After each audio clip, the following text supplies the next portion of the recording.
we are seeing a trend of deglobalization begin to emerge. What was the catalyst that transitioned us out of that period of globalization to where we are today? Well, if you're looking for the ultimate cause, you have to go back to the beginning. When we started the globalized period, people moved off the farm and into the cities. And when you do that, kids go from being free labor to an expense. So we had fewer of them. You play that forward 70 years, and it's not that most of the advanced world is running out of children. That happened 30, 40 years ago. This is the decade we're running out of working-aged adults. That process didn't just happen in the rich world. It happened in the developing world too, and it happened more quickly. So we're running out of the young people that drive consumption and labor markets, and we're running out of the more mature adults that drive capital markets. And we flip on all those measures this decade. We no longer have the population structure that's necessary to support a global trading system. And so it all breaks down this decade. What are the countries where you see where the problem is most acute? I would say the big four: Korea, China, Italy, and Germany. These are the places where the urbanization process was most aggressive and happened most quickly and most holistically. And so these are places that there's no longer even theoretically enough people under age 40 to generate the next generation. The process that in North America has taken us 200 years of lower birth rates to get to where we are now, Brazil did in 40. China did in 25.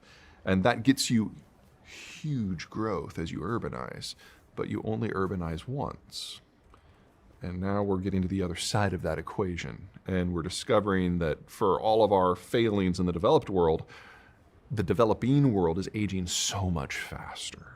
And so the first major country to face national oblivion will probably be the People's Republic of China. We've not seen this before, and the demographic situation we have never seen. When we industrialized, one of the many, many, many impacts was healthcare. And so lifespans doubled, which means populations doubled, even though birth rates collapsed. And so we're now on the other side of that, where populations are moving into mass retirement and there's just nothing below to support it. We've never seen anything even remotely like that. It's challenging to pick up a newspaper and not read about the emergence of challenges to the United States dollar. When we look at international trade data, it suggests the share of dollar-based trade has actually increased in the last 2 years. What's your view on that trend going forward for the next 5 years? Most of the diversification in currency markets has been away from the euro for the last 20 years. People are actually looking at the yen as a store of value. And so we've got this weird obsession in the United States that the end is nigh. It's part of what drives American culture, is feeling that we're on the very edge. But the reality is just radically different. The United States is the largest consumption-driven system in the world. It's the least involved in international trade of the major economies. And if you want a trade currency, you want one that is not going to be manipulated by its government on a regular basis. There is no pretender to the throne. The euro's functionally gone. The Chinese yuan is not tradable and never will be.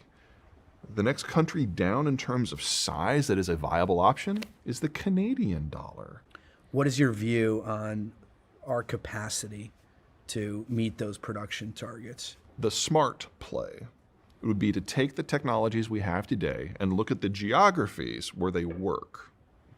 So wind turbines in the Great Plains, solar in the Southwest, and then run high voltage lines from those production zones to where we actually live. That's not enough to hit anywhere near net zero, but it's not nothing. And with the technology we have today, that's where we should focus, in an environment of limited materials, limited labor, limited capital. Now, whether the political system will allow that is another issue. One of the things that people have missed, it's not just that the green transition is expensive, it's that it all has to be financed. When you have a natural gas or a coal plant, about 80% of the full cycle life is the fuel. And so it's a pay-as-you-go subscription model. But if you're going to do a wind farm, the advantage of wind is there's no fuel. But 2/3 of the cost you have to pay before you get your first electron. And so that all has to be financed.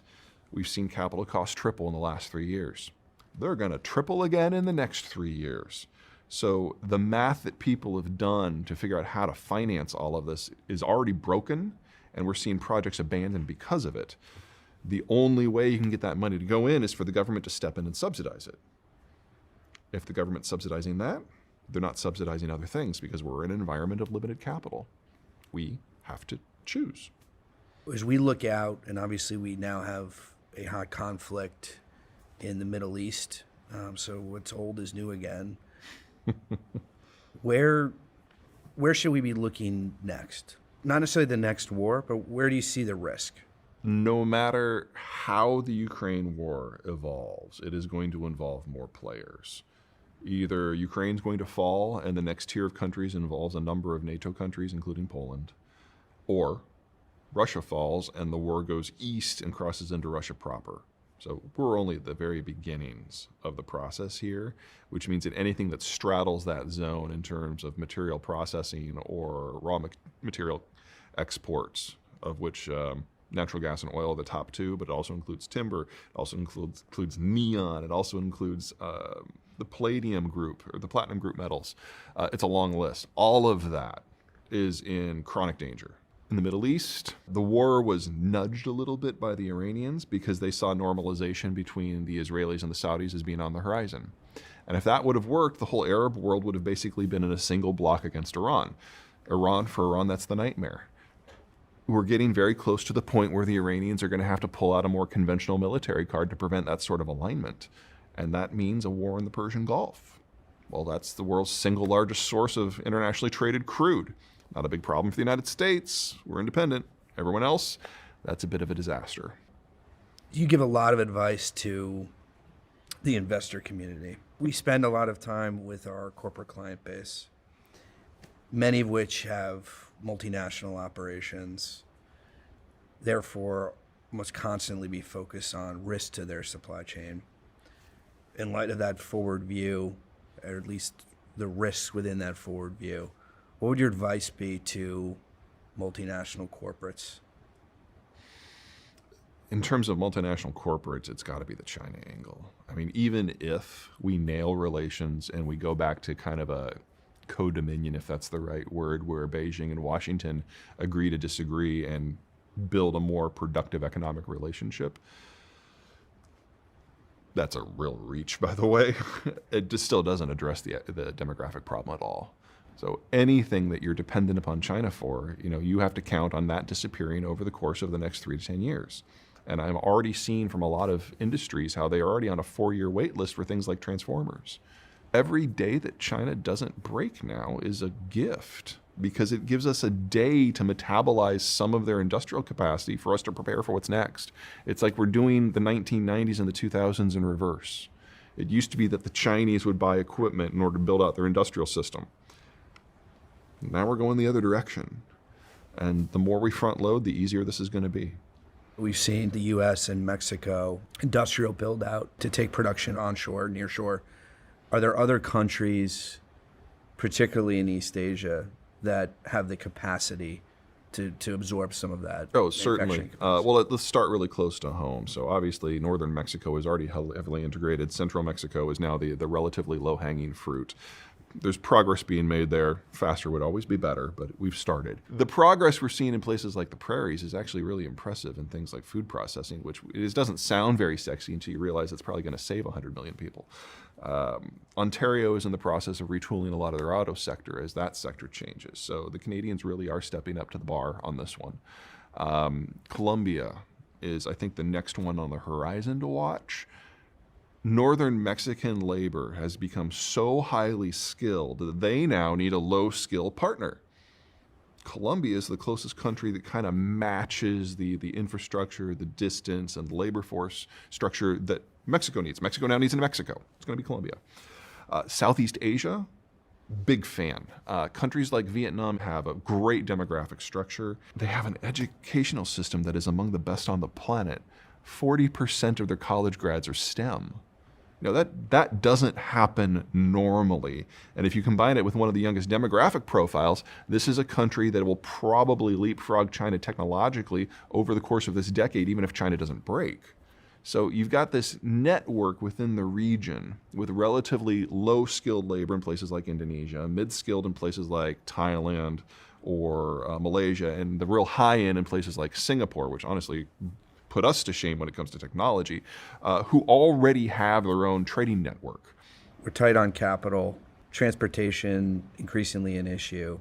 What's your view on food security? It came into focus with wheat, seed oils, Ukraine, Russia. Where are we going from here? Is this something we should be concerned about? Pre-globalization, the bulk of the world's exportable foodstuffs came from a very small list of temperate zone arable countries, the United States, France, being the top two, but others in that others in that latitude band.